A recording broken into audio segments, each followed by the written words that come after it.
Good morning, everyone. Daniel Gomez Inspires here. Excited to be here on the Global Speakers Talk. Today, the title of my talk is From Attempting Suicide to Millionaire. From Attempting Suicide to Millionaire.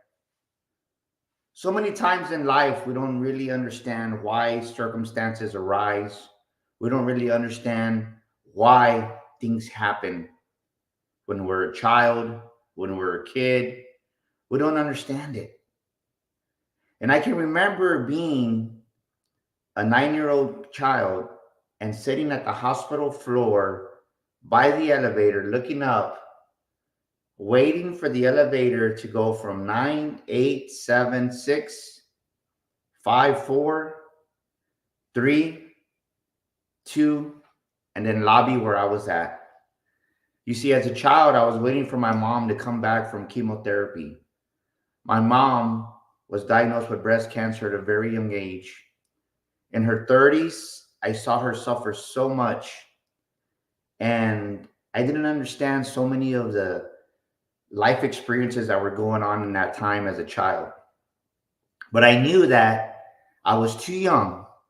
I was too young here in America to go with her into the doctor's office. I was too young to be with her in the rooms that she was in, getting medical treatment, getting diagnosed by doctors, and everything that she was going through on her breast cancer journey. And I remember week after week, month after month, I would sit by the elevator in the lobby, just anticipating my mom's return from her doctor's appointment, getting chemotherapy. And something happened where she didn't make it. My mom didn't make it through her journey of breast cancer. And imagine, as a 10-year-old child, I lost my mother. I lost my mom in that moment. And I didn't understand what was about to happen in my life. You see, because at that time, my mom was the glue for our family. And once my mom left this planet Earth, everything changed. Family started arguing with family. Aunts and uncles started arguing with my dad and my brother. And then the worst thing happened is there was conflict inside our immediate family. My sister, my brother-in-law, my dad. And there was division within our home, and I had no understanding of what was going on at 10 years old. The thing that I didn't realize then as a 10-year-old child, that it was affecting me, and it's going to affect the young man I was about to become. And a lot of the decisions that I made as a grown adult in my 20s, in my 30s, and even in my 40s, even to today, I'm still getting over that stuff. It was impacted because of the loss of my mother. I realized that when sometimes we lose a loved one, instead of it being a time of mourning and grief, it was a time of chaos in my home. You see, my brother and my sister ended up not talking for many months. My dad and my brother ended up dividing the home, where my brother went to go live in one area, and me and my dad and my sister went to go live in another part of town. So there was division in our home. And as a young kid at 10 years old, I experienced this division, and it just was heartbreaking. Not only did I lose my mother, now alive, I lost my brother. And as you're going through these young ages, 10, 11, 12, you don't really realize what's going on inside of you at a young age. You just kind of know that you just try to live life in that moment. So that being said, we were moving, and moving. And it seems like we never really had a steady foundation in life.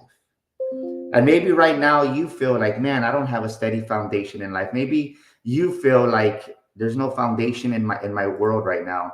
Maybe you feel like I need a better foundation, because nothing is built on a foundation made of sand.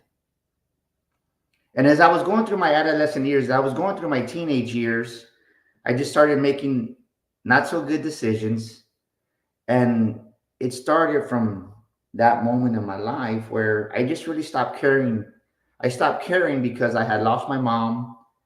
We had division in our home. And started doing things that maybe I shouldn't have been doing as a teenager. And with no solid foundation in my life, in my adolescence, one day in my senior year in high school here in America, I decided to take my life and I shot myself. You see, I wasn't drunk, I wasn't stoned, I wasn't on drugs, I wasn't on anything. It just, life has a way of catching up to you sometimes. And we don't realize that all these experiences in our lives from here to here to here to here, when you don't deal with these issues as a child, they get embedded in your brain, they get embedded in your nervous system, they get embedded in your soul, and you're traumatized. But no one ever talks to you about trauma when you're a child, right? No one ever talks to you when you're this little. No one talks to you as a child. And I can remember one day, my senior year, it wasn't such a good day. I just reacted, and sitting there in the car, I pulled the trigger. I pulled the trigger, not really realizing the impact of that event on my life. Never did I ever imagine I would try to kill myself. Never did I ever imagine I would try to commit suicide. Never did I imagine that. And as a professional speaker speaking all over the world, never did I speak about this for many years. Not even my son, who was 17, when he heard me speak about it for the first time, knew about it for 17 years. It's just something that I kept to myself. There was some shame. There was guilt. There was like, what were you thinking, tied to me attempting suicide? And I can remember as I was in the hospital, I wondered, why did I live? From the time that I shot myself to the time that I got to the hospital, it was about a 4-hour time frame. 4 hours. Just imagine. What are the odds of someone living for 4 hours from the time they get inflicted with a gunshot wound to making it and living it? And being there for 3 months, I didn't really understand what had happened in my life. I just knew at that moment that I didn't want to die after that. I wanted to live. And maybe right now you're contemplating suicide. Maybe right now you're thinking, my life isn't worth living. Maybe my life doesn't make a difference. I'm here to tell you that your life makes a difference. I'm here to tell you that your life matters. I'm here to tell you that you make a difference. You matter.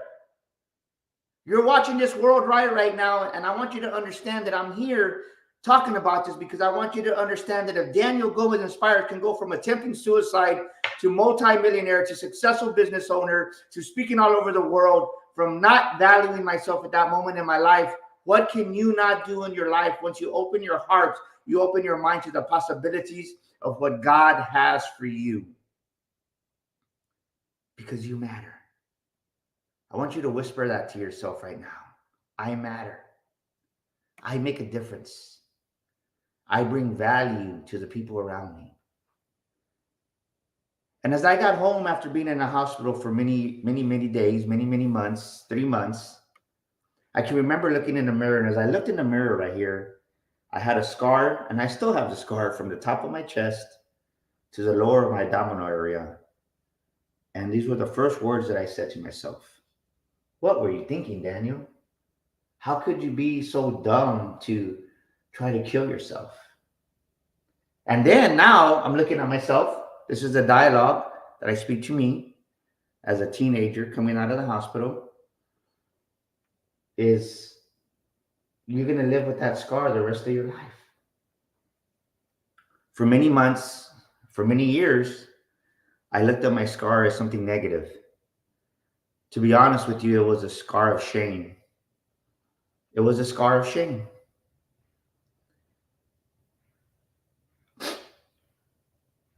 I felt regret. I felt dumb. I felt this little. But the moment I opened myself up to really understand what had happened to me, I could hear the whisper of God speak to me and say, stop looking at your scar, Daniel. Stop looking at that scar in the mirror as a scar of shame, and look at it as a scar of grace. A scar of grace that you should be dead, but I kept you alive for a reason. And even though I didn't understand that when I was 18, going into my year of age of 19, I still didn't really understand the whole dialogue, the whole story of what was about to happen in my life as God was putting this in my heart. But I made the commitment that day that I was going to no longer see my scar. When I looked at myself in the mirror, no longer was I going to see that scar as a scar of shame, but I was going to see it as a scar of grace, that I'm alive because I should be dead after being transported to the hospital 4 hours later, that I am still alive. And maybe when you look in the mirror, maybe you look in the mirror right here and you see someone ugly. Maybe you see someone not beautiful. Maybe you see someone too short. Maybe you see someone too fat. Maybe you see yourself too dark. Maybe you see yourself in a negative manner. I want to encourage you, when you look in the mirror, see yourself as a masterpiece. See yourself as a winner. See yourself through the eyes of God's grace. You see, when I started seeing myself through the eyes of God's grace, everything happened. I started seeing my value. I started being kinder to myself. And I started really realizing that, man, there's a lot of people that out there that need help. I realized that.